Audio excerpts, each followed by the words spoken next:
السلام عليكم ورحمة الله وبركاته. لو نفسك في طعم الفحم من غير شواية ولا دخان، تعالي شوفي أنا بشوي الكفتة ازاي على عيون البوتاجاز بطريقة سهلة وبسيطة وكمان طعم شهي. كل ده باستخدام شبكة وصينية وشوية فحم صغيرين. تابعوا الفيديو معايا وعيشوا ريحة الشوي في البيت، وما تنسوش تحطوا لايك للفيديو. ويلا بينا نسمي الله ونصلي على الرسول وندخل على الوصفة بتاعتنا. اول حاجة بجيب الكبة بتاعتي او المفرمة بتاعتي او اي حاجة تفرمي فيها. هنزل بحوالي 100 جرام من اللي هي الضاني او الدهنة. لو عندك ليا ضاني حطي حوالي 100 جرام، لو عندك دهنة حطي 100 جرام برضو. بس لو عايزة بقى الكفتة بتاعتك تبقى في حتة تانية خالص وتبقى بالظبط زي بتاع الحاتي، هتحطي ليا ضاني، عشان ليا الضاني مع الكفتة بتفرق معاها كتير قوي في الطعم. يبقى حوالي 100 جرام على قد ايه لحمة، هنحط نص كيلو من اللحمة. يبقى كده فرمت 100 جرام من اللي او الدهنة لحد ما بقت ناعمة معايا خالص. وبعد كده هنزل بكوباية الا ربع من البرغل. كوباية الشاي عادي اللي احنا بنشرب فيها شاي، بتحطي كوباية الا ربع. هحطها كده مع الدهنة وبرضو هفرمها لحد ما تبقى ناعمة معايا خالص زي ما انتوا شايفينها كده. بس لسه برضو انا بقلب فيها لقيتها خشنة شوية، فهقلبها لحد ما تبقى ناعمة معايا خالص. عايزة اقول لكم والله الطريقة دي هتعجبكم جدا وهتعتمدوها على طول. كده بعد ما فرمت البرغل مع اللية، هجيب بقى بصلاية كبيرة. زي ما قلت لكم انا هعمل نص كيلو من اللحمة المفرومة.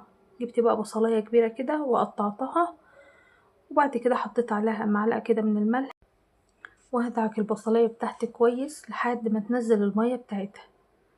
وبعد كده هصفيها كويس بمصفى كده، وهاخد المية بتاعتها هركنها على جنب. وده التفل بتاع البصل، هناخد بقى التفل بتاع البصل هنحطه على البرغل والدهنة، ونحاول برضو نلفها كده لفتين في الكبة كده. تمام. بعد ما قلبناها كويس هننزل برضو بمعلقة صغيرة من الفلفل الأسود ومعلقة صغيرة من الكوبيبة الصيني. بس هي دي كل البهارات بتاعتنا. طبعا الملح بتاعنا انا ضايفاه على البصل وانا بدعكه، فما ضفتش ملح تاني. يبقى هي معلقة صغيرة من الفلفل الأسود على معلقة صغيرة من الكوبيبة الصيني. والملح بقى بتاعك حاولي تظبطي فيه الكفتة. تمام. اديتها برضو ضربة كده برضو. وبعد كده هنزل باللحمة المفرومة بتاعتنا، نص كيلو من اللحمة المفرومة. هقلب بقى كويس المقادير كلها مع بعض كده في الكبة لحد ما اللحمة بتاعتنا تتجانس مع كل المكونات وتبقى عاملة زي الخيوط زي ما انتوا شايفينها كده. هقلبها برضو تقليبة لحد ما كلها تبقى بالشكل اللي انتوا شايفينه ده. شايفين عجينة كده وبتشد كده، تحس ان في قلبها خيوط. وكده الكفتة بتاعتنا كده خلاص بقت جاهزة. يلا بينا بقى نشوف هنصبحها ازاي.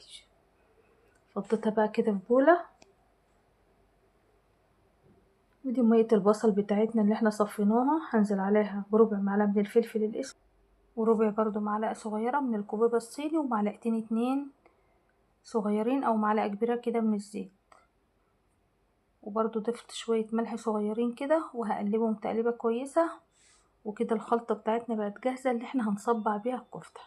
هنجيب بقى الكفتة بتاعتنا وهلك ايديا كده من الخلطة بتاعت البصل، وبدهن برضو السيخ بتاعي بشوية كده من الخلطة بتاعتنا. وبعد كده بقى بتصبعي الكفتة، بتدهني ايديكي برضو وتصبعي الكفتة كده. تمام. بندهن برضو المفك بتاعنا عشان لما نيجي نشد الكفتة تطلع معانا على طول. اهو زي ما انتوا شايفينها كده. بدهن ايديا الاول من الخلطة وعلى المفك وبرضو على الكفتة. تمام. اهو بدهنها كده بتطلع حلوة قوي برضو معاكي. شايفين ما شاء الله الكفتة عمرها بقى ما هتفك معاكي، وهتطلع جوسي وطرية كده زي ما انتوا كنتوا شايفينها كده في اول الفيديو. والله العظيم الطريقة دي بعتمدها على طول، احلى طريقة جربت فيها الكفتة على طول. هتجربوها ان شاء الله وهتقولوا لي رأيكم في التعليقات تحت. يا رب كده تجربوها وتعجبكم، وانا واثقة ان شاء الله هتعجبكم. بجد طريقة حلوة قوي، اعتمدوها والله مش هتندموا. احلى طريقة عملت بيها الكفتة وزي اللي بره بالظبط. هتشم احلى ريحة للكفتة واحلى طعم.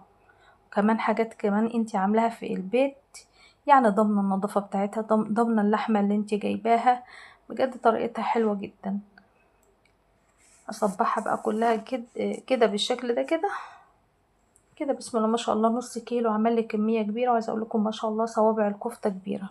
بعد كده بقى اولع بقى البوتاجاز بتاعي، وهجيب شوية كده من الفحم عندي واحطهم على عين البوتاجاز من فوق، واستنى لحد ما الفحم بتاعنا كده يبقى لونه احمر، وتحس خلاص ان هو استوى خلاص. بتلاقي الفحمية كلها كده لونها احمر ومطلعة لون احمر كده.